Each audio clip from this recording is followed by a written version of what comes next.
Bonjour et bienvenue dans l'émission Tout en couleurs, un programme de divertissement, de partage, de savoir et surtout de belles rencontres. Au sommaire aujourd'hui, on commencera par les good news. Nous sommes partis à l'inauguration d'un nouveau restaurant à Paris de la chaîne Plan B, restauration rapide tunisien. Pour le bien-être, elle est là, Adjoul Nawel de Flower to Me, nous fera un atelier, un atelier floral, tête et accessoires. Pour la culture, nous sommes partis au Boken Manga Bar, un lieu culturel japonais qui met en avant l'univers du manga.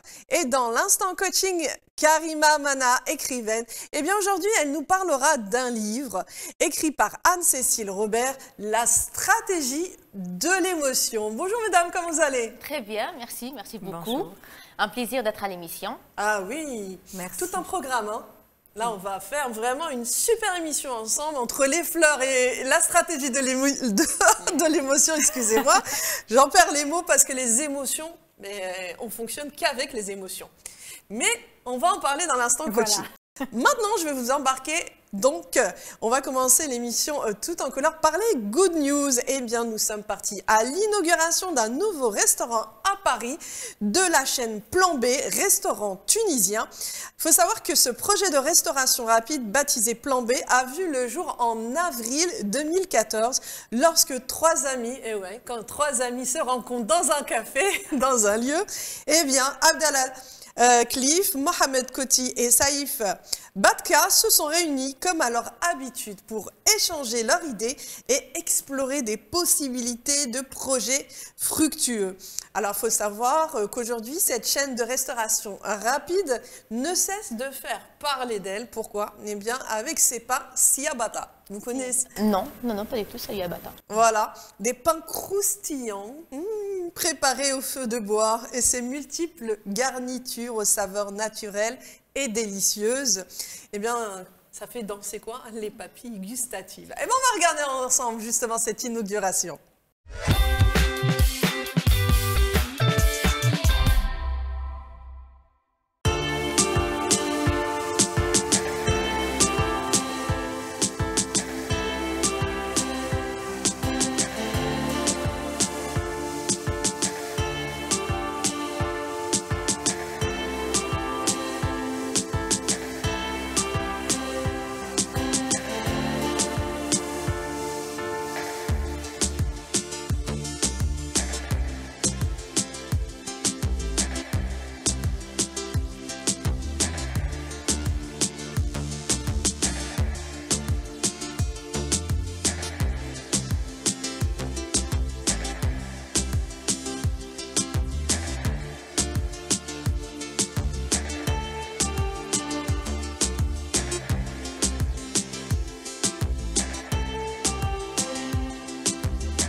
Miam miam, hein? Ça vous a donné envie?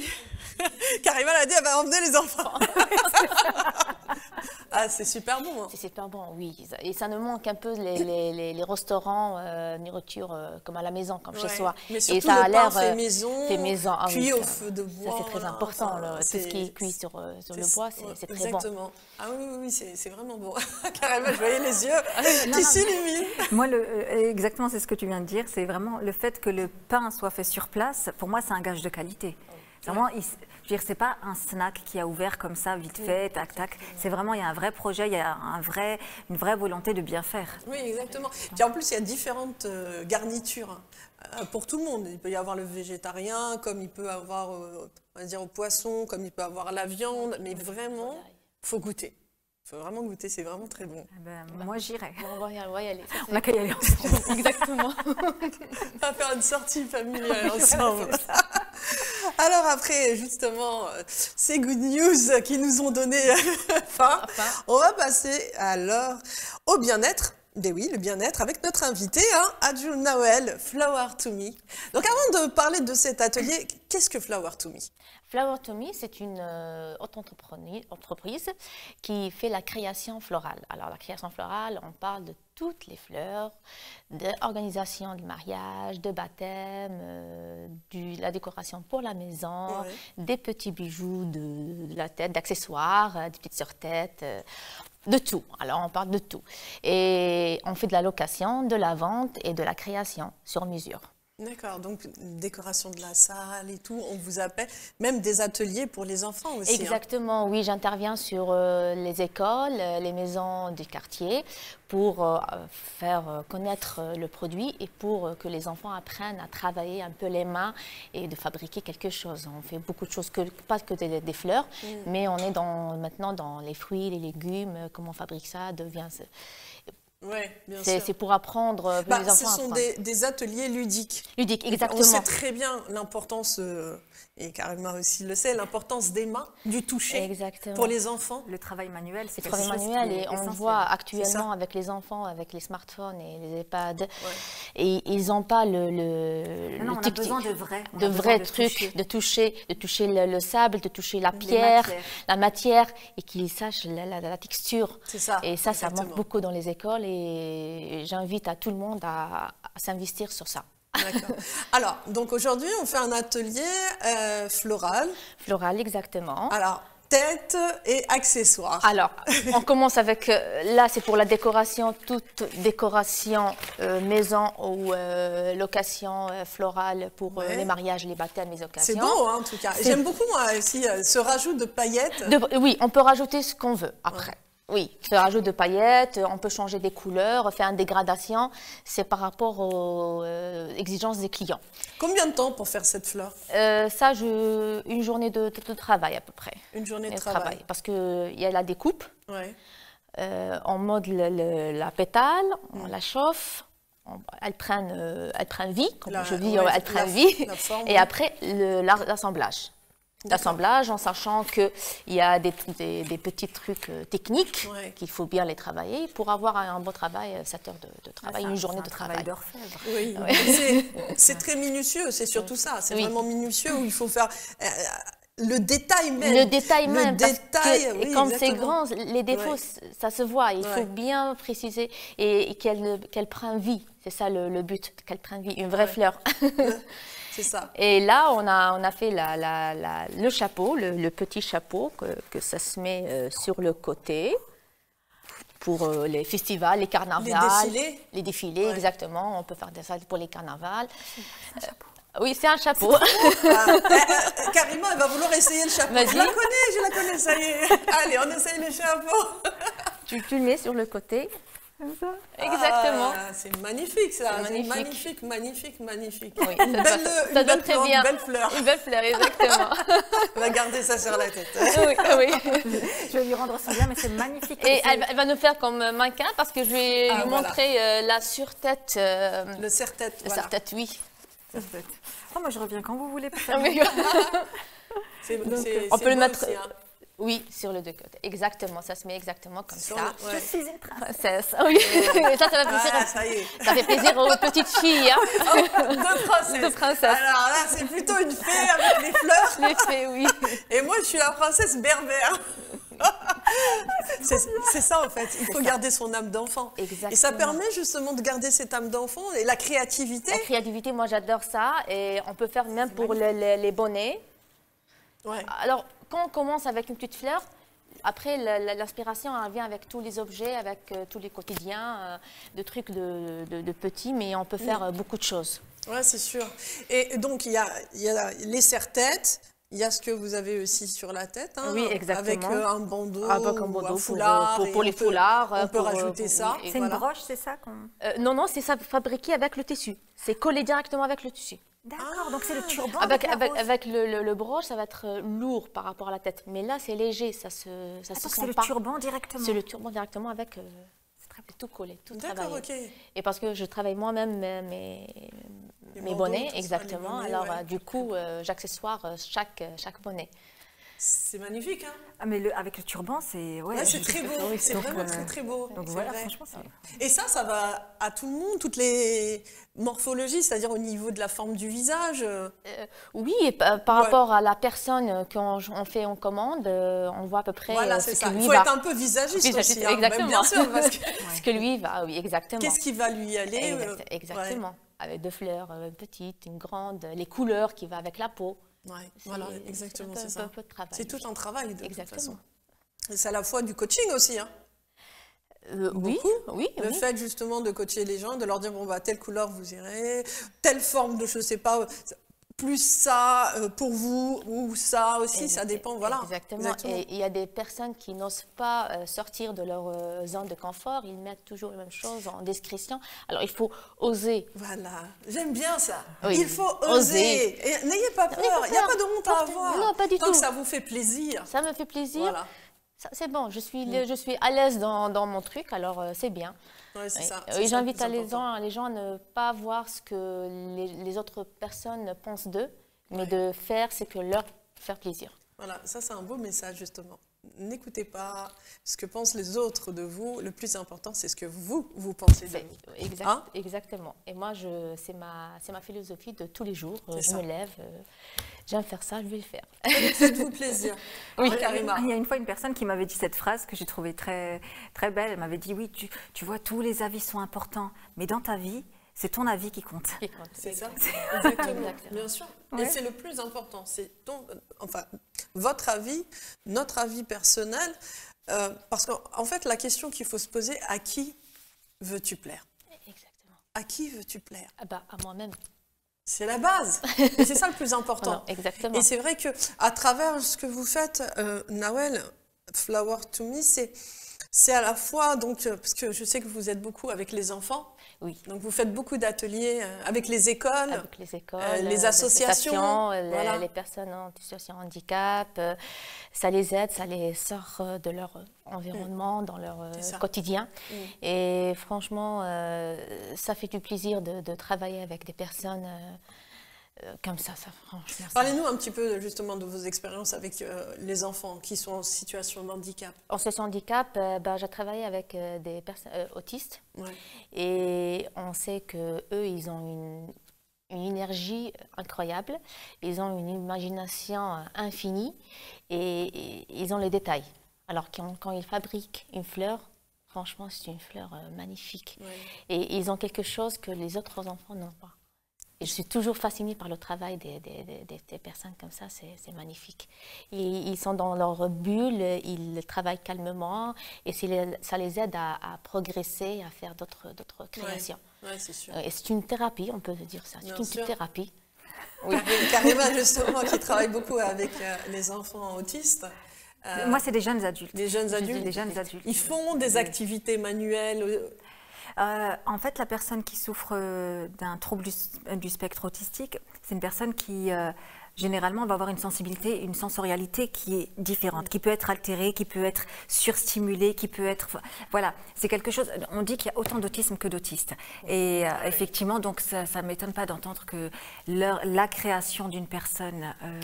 qui souffre de d'autisme, en fait, ça va être quelque chose de très personnel et très original, mais au sens où quelque chose, ça va sortir vraiment des sentiers battus.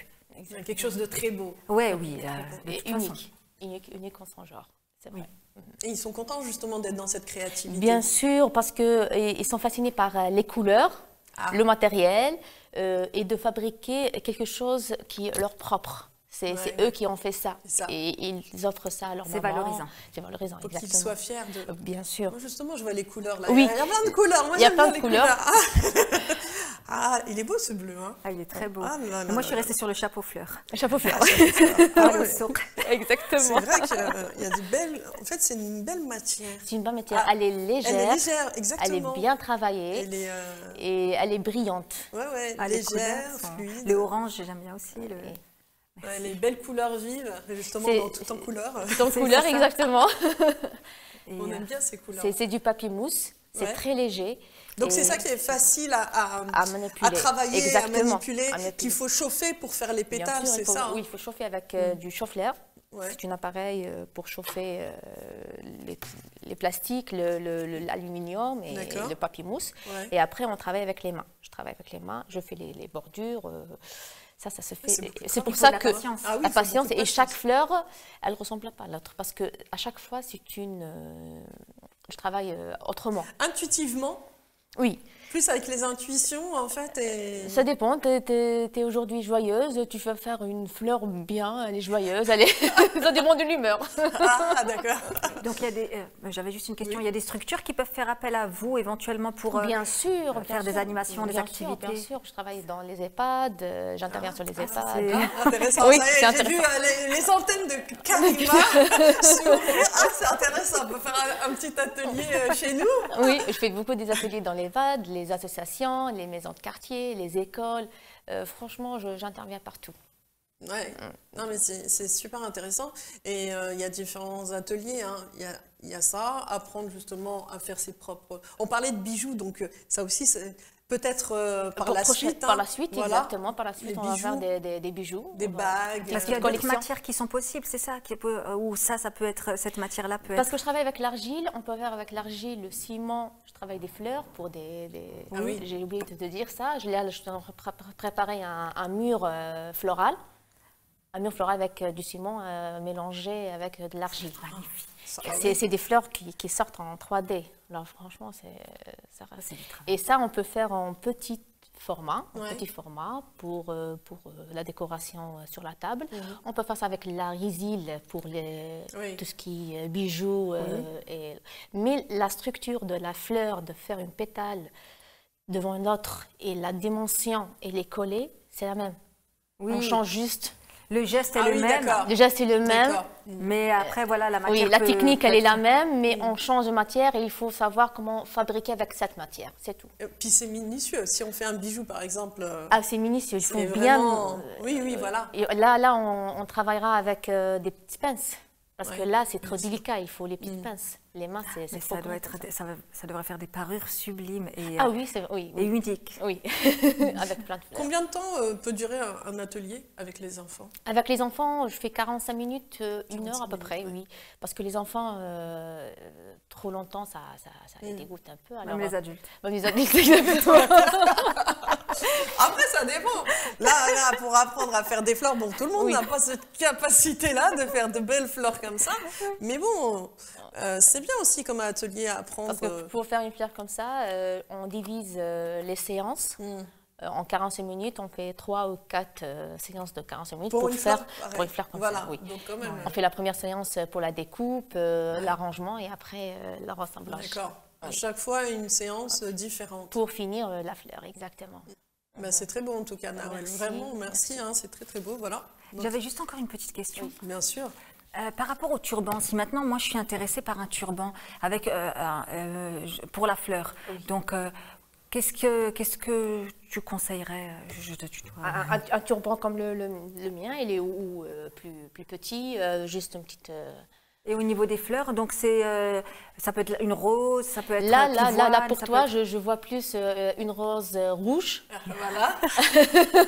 Bordeaux en velours. Ah, en velours. En velours, bon, on travaille aussi le velours. Ah, ça c'est c'est beau. beau.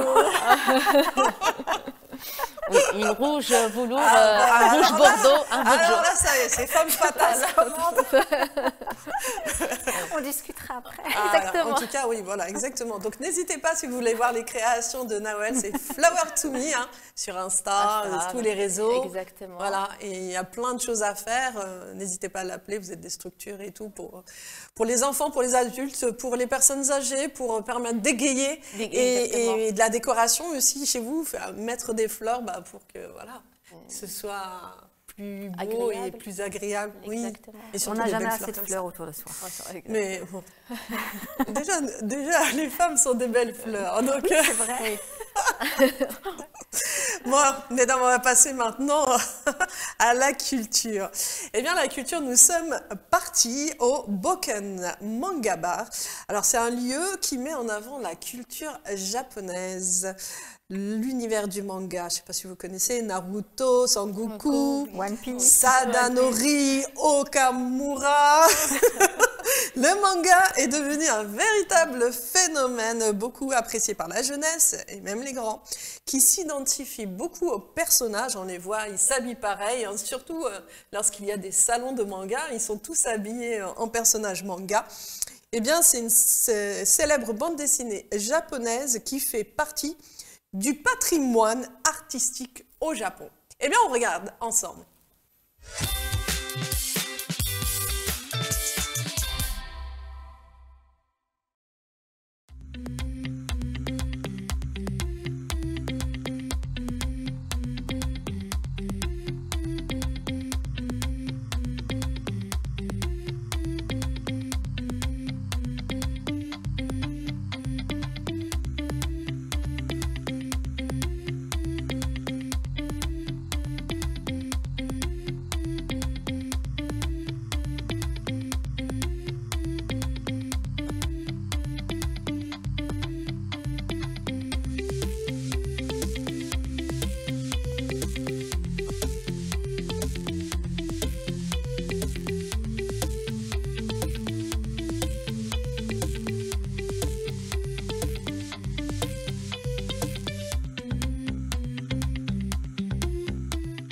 Bonjour, je m'appelle Amir, j'ai 23 ans et aujourd'hui on va vous parler de mon nouveau concept qui est le Boken Manga Bar.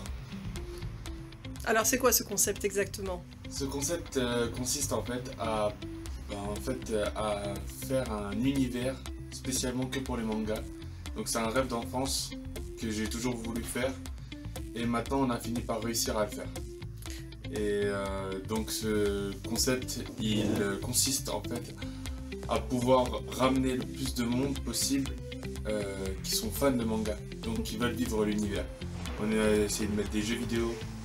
Tout ce qui est figurines aussi de manga, j'ai vu. Hein. Tout. Voilà. On a vraiment essayé de faire le décor manga, donc Ouais. vraiment que les gens se sentent dans leur univers.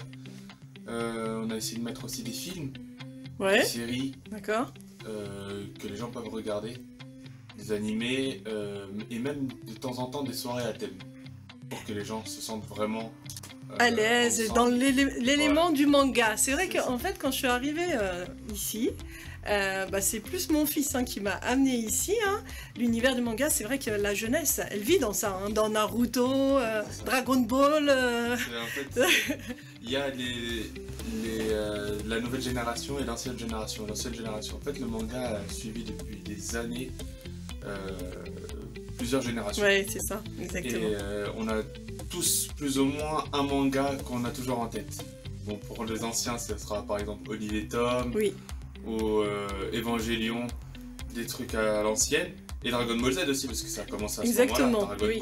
Ball. Mm. Et moi, par exemple, ce qui m'a marqué, c'était Dragon Ball Z. Donc c'est le premier animé que j'ai vu de ma vie.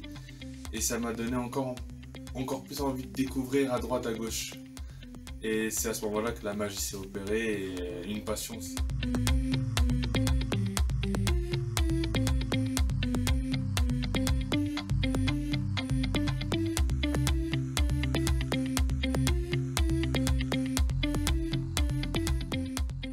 Et ce qui est magnifique justement dans votre projet, Amir, c'est que vous travaillez avec votre sœur. Il y a le papa qui est derrière, qui soutient votre rêve. Et ça, c'est quelque chose de merveilleux parce qu'il est important de mettre la jeunesse en avant. Et d'ailleurs, c'est pour ça qu'aujourd'hui, vous êtes dans l'émission Tout en couleur sur RTV pour faire connaître cet endroit merveilleux où on peut aussi, pour les enfants, fêter leur anniversaire. C'est ça. Parce que ça, c'est important aussi, cette ambiance. On essaye vraiment de mettre le plus d'ambiance possible pour quelqu'un qui est fan de manga, parce que ce concept-là, c'est fait par un fan pour les fans. Ouais. Donc on essaye vraiment de mettre le plus de magie possible et de s'améliorer toujours de plus en plus, d'essayer de mettre du nouveau. Et chaque idée, on essaie de le concrétiser et de le rendre réel. tout ce qui est fictif devient réel. Et ce qui est merveilleux aussi, c'est que j'ai vu qu'il y a un restaurant qui est en train de se faire avec un magnifique cerisier, mais on n'en dit pas plus. On va vous suivre pour l'inauguration et vous viendrez directement sur le plateau de RTV. Ah merci, ça fait plaisir. Cette nouveauté va bientôt arriver et c'est surtout grâce aux fans qui sont venus. Ils nous ont motivés à faire encore plus qu'avant. Donc on a essayé de mettre un peu le paquet pour en bas au tout début, c'était une sorte de préouverture. Et là dès qu'on a vu à quel point il y avait du monde, et franchement ça nous réchauffe le cœur de voir qu'il y a une communauté aussi grande et aussi belle. Et on a dit qu'on va essayer de faire encore plus que ça et les surprises arriveront dans pas longtemps. On vous souhaite une bonne réussite. Donc vous êtes rue de Belleville, hein, dans le 19e. 196 rue de Belleville, c'est ça.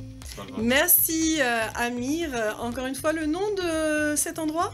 Boken Manga Bar. Boken Manga Bar. Merci, à très bientôt Amir. À très bientôt.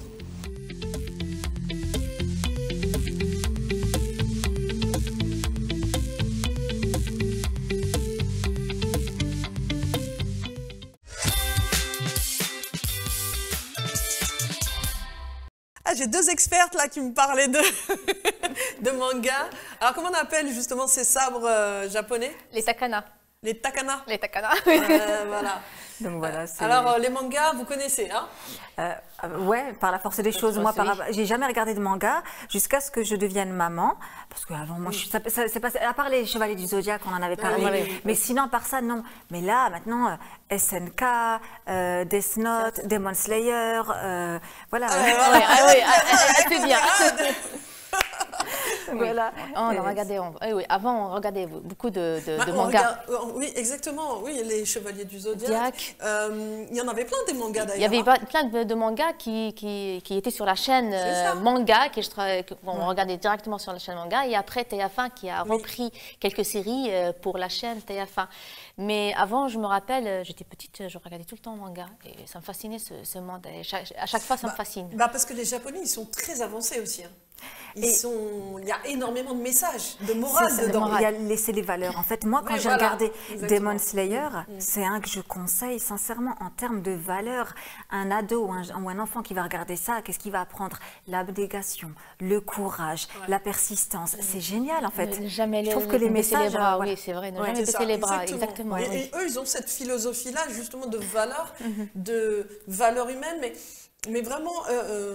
le courage, énormément dedans. C'est vraiment, et le respect des aînés. Voilà, c'est vraiment des choses qui sont très propres à ce type de programme.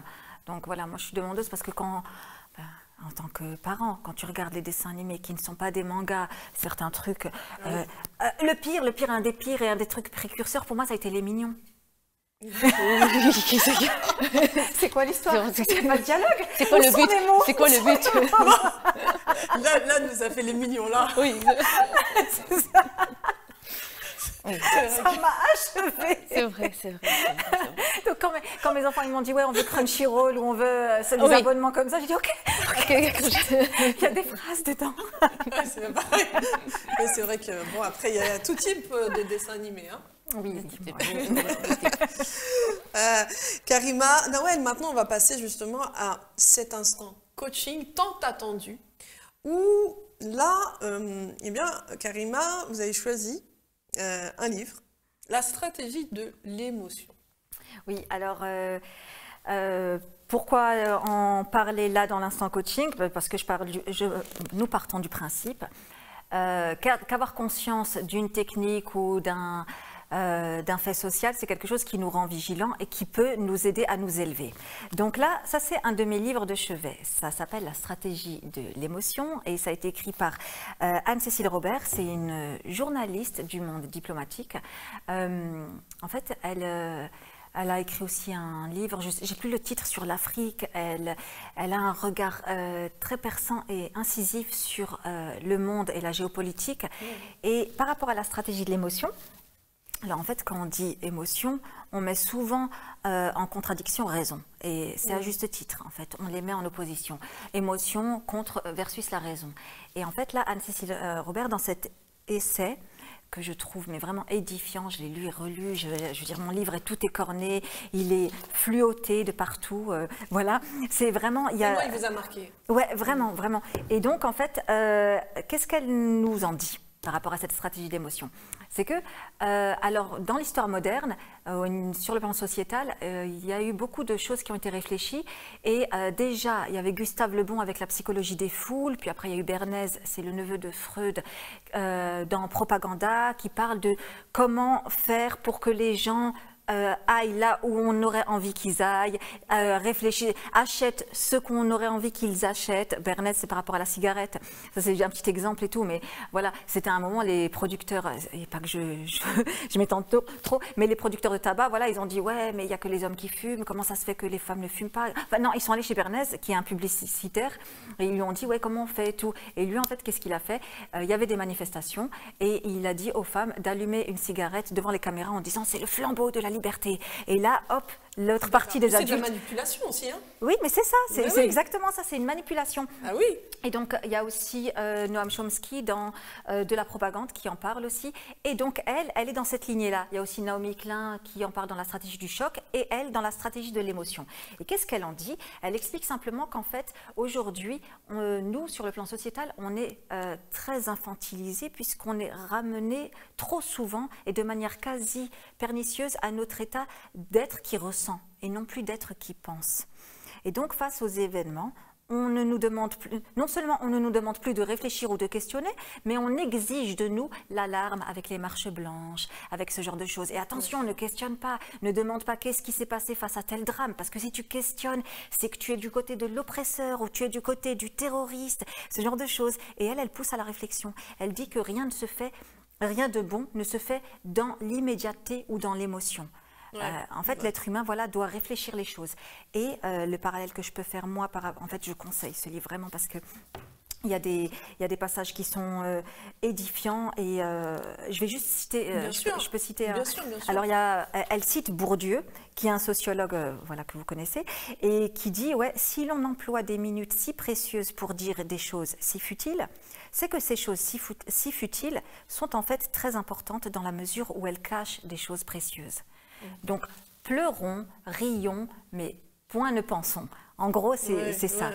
Et donc, les réseaux sociaux, c'est pareil. Les réseaux sociaux, parce que là, en fait, on est dans un temps, dans une époque de régression où il y a moins de mots, on en parle avec les mangas, les dessins animés. Oui. Donc, qu'est-ce qu'on va faire? On va liker. Donc, je like, je dislike, voilà, ce genre de choses. Je mets un cœur, les émoticônes. Ah, il y en a de plus en plus. Les icônes d'émotions. On en est même à communiquer entre nous avec des émotions. Elle m'envoie un pavé, je lui envoie un cœur. Oui. Ou un pouce. C'est exactement ça. Donc, voilà, et je trouve que c'est d'actualité parce qu'effectivement, on est beaucoup trop dans l'affect, dans l'immédiateté, dans le moment présent, l'instant, ce que je ressens et tout. Et ce que je ressens maintenant n'est pas forcément ce qui doit conditionner ce que je dois faire après. Donc voilà, je ne sais pas si j'en... Donc, en fait, ce qui est important, c'est vraiment de prendre du recul sur l'émotion du moment pour pouvoir, c'est ce qu'on dit toujours, ne pas réagir ou agir en fonction de l'impulsivité, de l'émotion que l'on ressent, parce que parfois c'est catastrophique. Nos réactions sont surdimensionnées. Alors que là, on doit vraiment prendre le temps d'assimiler cette émotion, mais il faut la regarder en face. Non, les émotions, il faut les accepter. C'est ça, mais il faut les accepter en tant que telles. C'est-à-dire que ce sont des émotions, ce ne sont pas ça peut être précurseur d'une réflexion, mais ça ne doit pas annuler la réflexion. Bien sûr. Et en fait, elle, ce qu'elle en dit, elle dit aussi s'émouvoir est plus simple que penser. En fait, voilà. Et effectivement, voilà, il y a Descartes qui dit « je pense donc je suis ». Mais ce que je veux dire, c'est que pourquoi cet essai m'a vraiment impacté et continue à m'impacter, c'est qu'effectivement, je réalise que ce soit dans les cercles privés ou les cercles professionnels, on est beaucoup dans l'émotion, beaucoup trop dans l'émotion. Je ressens, je suis triste, je suis joyeux, alors que je peux aussi réfléchir les choses de manière cartésienne et pragmatique, et c'est sans doute, à mon sens, beaucoup plus efficace, beaucoup plus productif qu'une émotion qui va être futile, fugace. Oui, mais c'est quand même une indication, c'est une information. L'émotion, en réalité, elle nous fait réagir en fonction de notre vécu, en fonction de notre identité, en fonction de beaucoup de paramètres. Mais l'émotion est très importante aussi pour l'individu. D'ailleurs, je pense que la plupart de nos mots, MAUX, sont une résultante de nos émotions non digérées qui vont se cristalliser au niveau du corps physique. On pourrait en parler pendant longtemps. Donc c'est vrai que, en fait, le titre en lui-même parle de stratégie. Déjà, même le mot stratégie, c'est de la pensée. Donc on va penser à une stratégie justement de l'émotion. Mais c'est un peu... Comment dire, on peut dire que c'est un peu contradictoire où on nous amène, ok, à accepter l'émotion sans trop penser, mais en même temps, le titre en lui-même est une stratégie, donc ça appelle au mental. Mais c'est justement ce qu'elle fait appel à cela, elle. Mais c'est pas ce à quoi le reste de la société, si tant est qu'on puisse parler d'une société qui vit et qui réfléchit toute seule, c'est pas ce qui est demandé, c'est pas ce qui est attendu. Elle en donne encore un exemple par rapport aux marches blanches, c'est qu'elle dit, c'est extraordinaire, je sais, voilà comment elle raconte que dans les marches blanches, il y a une foule de personnes qui va pleurer une victime d'une agression, d'un acte, voilà, d'un accident, un truc comme ça. Cette foule de victimes, il y en a plein qui connaissent pas cette victime. Et elle explique que c'est pas parce que la personne est victime qu'elle était forcément une bonne personne. En fait, elle dit, on déifie des victimes et à l'époque, on déifiait des héros. Je veux dire, parce qu'il a été courageux, parce qu'il a fait la guerre, parce qu'il a fait des choses. Aujourd'hui, non, on va déifier une victime. Voilà, il a été tué. Voilà. Oui, mais après là, on parle de contagion affective. Oui. C'est-à-dire que dès qu'il y a une émotion et dès qu'il y a un groupe de personnes, il va y avoir cette contagion affective. Et même si la personne à côté ne connaît pas la personne, elle va se mettre à libérer des émotions. Mais c'est pour ça que j'ai aussi cité Gustave Le Bon avec Psychologie des foules. C'est exactement ça. Oui. C'est-à-dire qu'une foule, ça a une identité qui est propre. C'est-à-dire quand on intègre une foule, c'est pas une somme d'individualité. Je veux dire, l'individualité disparaît. Et cette foule est une masse mouvante qui va vraiment vivre par elle-même, qui va réagir et tout. C'est pour ça qu'on parle de mouvement de foule et tout ce genre de choses. La foule existe. Il y a aussi un sociologue, je crois qu'il est sociologue sur Internet, il a une chaîne qui s'appelle Fouloscopie. Et il décrit beaucoup ça et tout, tu connais. Et donc voilà, c'est très intéressant. Voilà, c'est pour ça que... Mais il y a plein de choses qui sont intéressantes justement. Et ce livre nous parle beaucoup parce que, en fait, on se rend compte que nous vivons dans un monde où on essaye de nous imposer une manière de vivre, de penser et même d'assimiler ses émotions. Alors qu'en réalité, un être humain est un être très complexe. Il a tellement de paramètres, de facettes, il est multifacette, oui, et multipotentiel et multi-tout.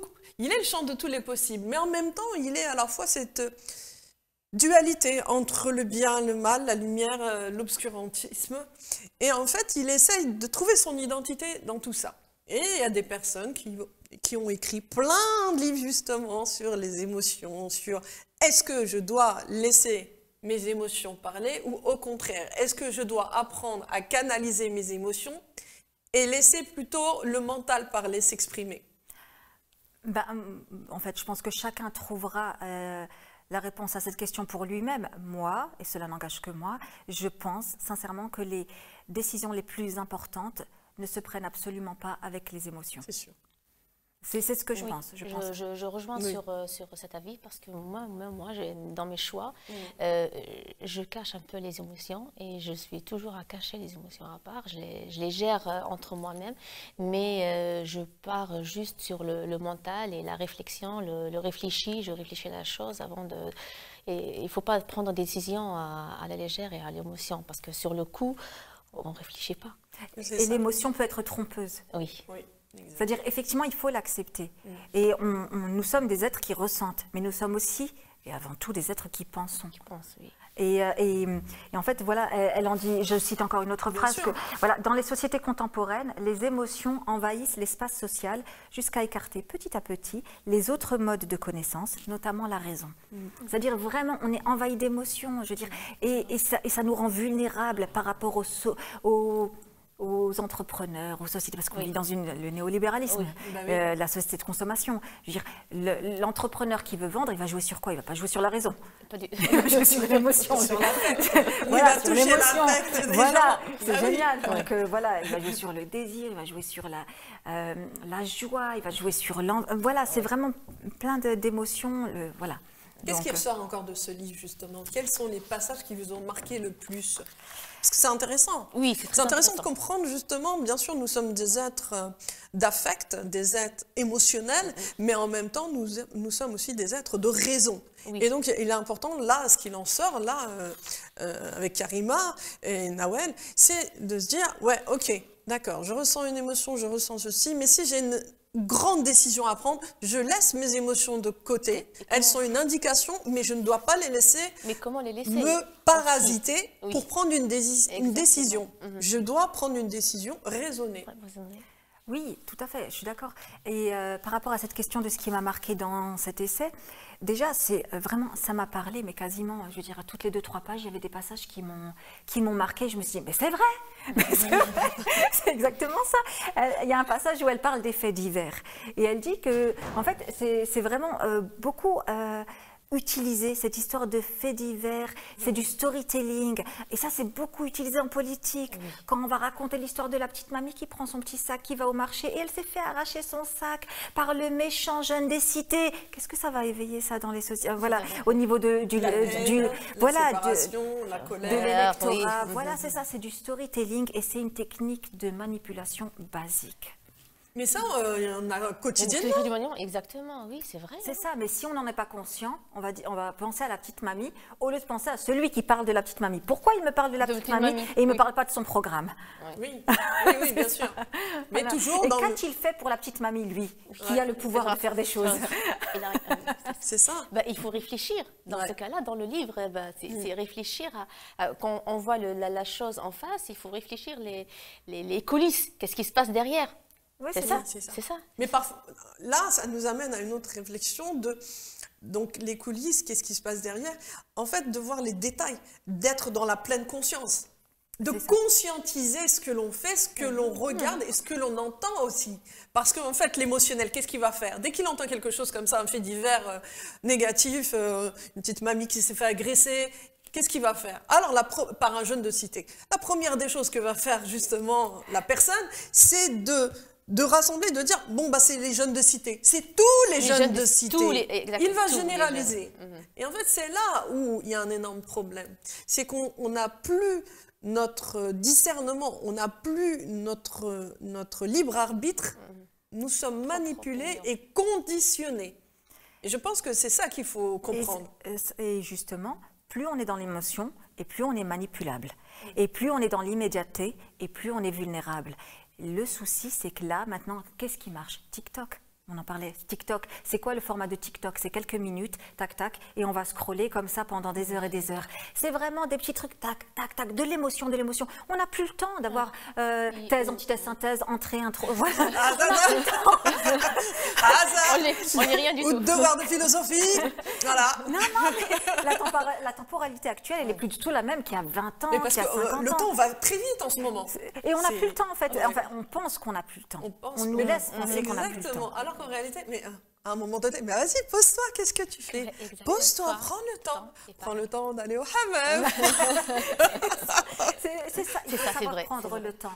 Voir le voler. Il faut savoir voler ce temps-là. Et je veux dire, si j'ai besoin de réfléchir quelque chose, les gens n'ont pas à exiger de moi d'avoir un avis sur tout. Es-tu pour ou contre? Que penses-tu de ça? Qu'est-ce que tu penses de la guerre? Voilà, J'ai une petite question. Par exemple, on a parlé de la politique, on a parlé de la marche et tout ça. Mais quand on parle de l'individuel, par exemple, une maman qui va chercher son enfant à 16h30 et elle est un peu énervée. Et il y a les gens qui le voient énervé. Allez, viens, on part. Mais est-ce qu'ils se posent la question qu'est-ce qui l'énerve? Ou ils disent directement, la maman, franchement, elle est méchante, hein, franchement. Ouais. Là, est-ce qu'on peut dire que l'émotion des gens qui sont en train de voir la maman, comment elle est énervée avec son enfant, ou se dire, ah la pauvre, peut-être elle a eu une dure journée, le loyer qu'elle n'a pas payé, elle ne trouve pas comment le payer, des problèmes avec son mari, oui. Et là, on est entre deux films, mais très. Après, ça, c'est une question d'empathie aussi. Oui, c'est ça. Oui. Et qu'est-ce qu'on disait avant sur les meilleurs parents? Ceux qui n'ont pas. C'est ceux qui n'ont pas d'enfants. Ceux qui n'ont pas d'enfants. Exactement, ceux qui n'ont pas. Mais vous devriez faire comme ça. Oui, ou comme ça. Exactement. Les meilleurs parents, ce sont ceux qui n'ont pas d'enfants. Ça, c'est toujours ce que- Ah, ils sont forts pour donner les conseils. Hein. Mais c'est très difficile parce qu'en fait, on se rend compte, dans la masse, dans tout ça, c'est qu'on se rend compte que la première des réactions, c'est toujours une réaction négative. Exactement. Ils vont attaquer. Ils vont pas être dans la compassion, mais ils vont attaquer. Ils vont dire, non, mais c'est pas possible. Mais c'est quoi cette maman? Mais c'est pas possible et tout. Pauvre enfant. Mais en fait, ils n'essayent pas de comprendre les choses. Il faut réfléchir à qu'est-ce qu'elle a fait toute la journée, qu'est-ce qu'elle a fait toute la semaine. Mais ils vont pas réfléchir. C'est tout de suite, c'est tac au tac. Et c'est là où on parle de l'émotionnel, justement. C'est ça, mais de toute façon, l'émotion, effectivement, il faut l'accepter. Voilà, on peut, de toute façon, si on l'accepte pas, on tombe malade. Oui, il faut accepter. C'est ça. Il ne faut pas être dans la dualité. Oui. Voilà, c'est ça. Donc, quand on dit le jeu de mots maladie, la maladie, c'est le mal qui dit, qui parle. Voilà. Mais donc, effectivement, il faut accepter les émotions. Mais il faut aussi avoir conscience que c'est une émotion et que ce n'est pas ça qui doit conditionner, voilà, ce que j'ai dit tout à l'heure, ma réaction. C'est sûr, mais il faut bien comprendre justement que l'émotion fait partie de l'humain. Et lorsqu'on apprend à gérer ses émotions, on apprend à être aligné, on ne laisse plus l'émotion nous dépasser. Exactement. Et gérer notre vie. Exactement. Et c'est ça le plus difficile à faire, mais ça, c'est une continuité d'activités à faire sur la pleine conscience, sur la méditation. J'apprends à regarder mes émotions en face afin de, si c'est une émotion négative, je l'accepte, je prends conscience, mais aussi en l'acceptant, j'accepte de la transcender, c'est-à-dire de la transformer en quelque chose de positif. C'est comme par exemple, je comprends pas, j'ai pas de chance dans ma vie, j'attire que des gens à problème, je comprends pas, alors que moi je suis quelqu'un de gentil et tout. On se pose des questions, on se dit mais c'est pas possible, je mérite pas ça, il y a que des gens qui me font du mal. En réalité, qu'est-ce qu'il y a en moi qui attire ces gens-là? L'autre, c'est mon miroir. Qu'est-ce que je dois changer en moi? Pourquoi? Ou alors au contraire, je dois être dans une autre logique, au lieu de me plaindre et de me victimiser comme beaucoup d'êtres humains font, bien là, je suis dans une logique de gratitude. Bah merci. Ok, tu m'as fait du mal, tu m'as fait ceci, mais en réalité, en soi, à qui ils ont fait du mal? À eux-mêmes. C'est tout. Voilà. Oui. Et tout est expérience. Et encore un point par rapport à cet essai, je suis d'accord avec ce que tu viens de dire, mais là, ça me fait penser à une autre réflexion qu'elle a et que je trouve hyper intéressante, c'est que en fait, actuellement, il y a souvent des célébrations mémorielles, réparer l'histoire, voilà, ce genre de choses et tout. Là, il y a même entre guillemets, une surenchère victimaire. Voilà, dans le sens, oui, l'esclavage, donc nous, les Noirs, nous avons souffert. Oui, la Shoah, donc nous, les Juifs, nous avons souffert et tout. Et elle, ce qu'elle dit simplement, l'histoire n'a pas pour fonction de réparer les blessures du présent. En jugeant le passé, au lieu de le décortiquer, et quand elle dit en le jugeant, au lieu de le décortiquer, c'est-à-dire que effectivement, nous, aujourd'hui, on vient dire, oui, mais ça, c'était mal, ça, c'était bien, mais on n'était pas à l'époque. Oui. Donc, je dis pas que l'esclavage, c'est bien. Oui, bien sûr. C'est parce que je dis juste que c'était... En fait, il faut contextualiser. Et donc, en fait, elle dit qu'en jugeant le passé en termes de bien ou de mal, en fait, on s'excuse le fait de réfléchir et de le décortiquer. Et en évitant cela, ben, on reproduit. En fait, elle dit voilà, le fait d'être toujours dans l'émotion, voilà, bien mal, c'est pas ça qui va régler les choses en fait. Et donc voilà, je trouve ça hyper intéressant parce qu'effectivement, on est beaucoup dans ça. Je veux dire, il y a énormément de conflits sur le plan géopolitique, il y a énormément de souffrances, des choses qui auraient pu, enfin, je ne sais pas, qui auraient pu être réfléchies puisqu'elles se sont déjà reproduites par le passé. C'est vrai, l'histoire se reproduit à chaque fois. Donc il y a quelque chose à comprendre. Voilà, exact. Alors qu'est-ce qu'il y a à comprendre? C'est tout un travail à faire justement sur l'inconscient collectif aussi. Hein. La mémoire. C'est la mémoire, les mémoires transgénérationnelles. Il y a plein de travaux en ce moment justement de chercheurs, aussi des neurosciences, hein, au niveau des neurosciences et tout, de permettre justement d'éviter hein, ces cycles qui se répètent ou les mêmes situations qui se répètent et essayer de comprendre, de parler de l'histoire, bien sûr. Il y a eu beaucoup de victimes, mais ce qui est important, c'est quoi? C'est qu'aujourd'hui, de ne pas répéter les choses. Et pour ne pas répéter les choses, il faut déjà travailler sur soi. Comprendre les mécanismes de défense que l'on a. C'est ça. Et surtout... Avoir conscience. C'est ça, avoir conscience. Et les mécanismes de jugement. Du jugement. Parce que nous sommes beaucoup dans le jugement, alors que nous devons être dans le non-jugement. Et c'est difficile. Oui. Mais il faut C'est un l'accepter. travail. C'est un travail. Oui, mais de toute façon, si on que- n'accepte pas les choses, si on n'accepte pas les émotions, on n'avancera pas. Nous sommes dans la frustration, la dualité, et tout ce qui est malheureusement dualité, créer le mal-être et les pathologies. Et la confrontation. Et, voilà. Exactement, voilà. Et ce qu'elle dit aussi de l'émotion, et ça, c'est voilà, j'adhère également, c'est que l'émotion est subie, alors que la raison est un choix. Je ressens, je le reçois. De toute façon, j'ai pas le choix. C'est pas moi qui l'ai fait. Voilà. Mais qu'est-ce que j'en fais? Donc réfléchir reste un choix. C'est surtout ça, en Oui, fait. c'est Le ça. plus important, c'est qu'est-ce que l'on fait des émotions que l'on ressent? Est-ce que je vais les garder en moi et m'autodétruire lorsqu'ils vont se cristalliser au niveau de mon corps physique et de mon inconscient? Ou au contraire, j'accueille cette émotion, mais elle ne m'appartient pas. Je la laisse partir. Mais c'est tout un cheminement. Merci en tout cas Karima parce que pour cet instant coaching qui a été quand même assez fort et en même temps qui j'espère vous aura plu parce qu'il est important aujourd'hui de se comprendre qui nous sommes, où nous allons, pourquoi nous le faisons et nous permettre aussi de comprendre que nous sommes des êtres avec des intelligences émotionnelles et il est important justement de travailler dessus pour pouvoir s'épanouir, être épanoui et puis aligné, surtout alignement. Et pour protéger cette intelligence émotionnelle, justement, il faut avoir conscience de ce qui se joue. Donc effectivement, l'intelligence émotionnelle, c'est très important, c'est essentiel. C'est ça. Mais il faut la protéger. Il ne faut pas la laisser en pâture comme ça, parce qu'après, si... Voilà. Bien sûr, c'est important. Aussi, on peut la transformer au lieu de négatif en positif autour de nous. Exactement. Et de faire du bien. C'est exactement ça. Et on fait du Justement, voilà, c'est le mot de la fin. Faire du bien. Transformons en négatif le positif. Transformons l'histoire que l'on perçoit comme quelque chose de négatif en soi, parce qu'il y a énormément de choses, comme expérience, afin de guérir, justement, toutes nos blessures passées. Mais ce qui est important aussi, c'est toujours ce qu'on disait, dans la pleine conscience. N'oublions pas ça. Conscientiser, comme Karima a dit. Voilà, attention, la raison, l'émotion. Donc, surtout, ne prenez pas de décision sous l'influence de vos émotions qui sont la plupart du temps des volcans. Voilà. Merci Karima Mana.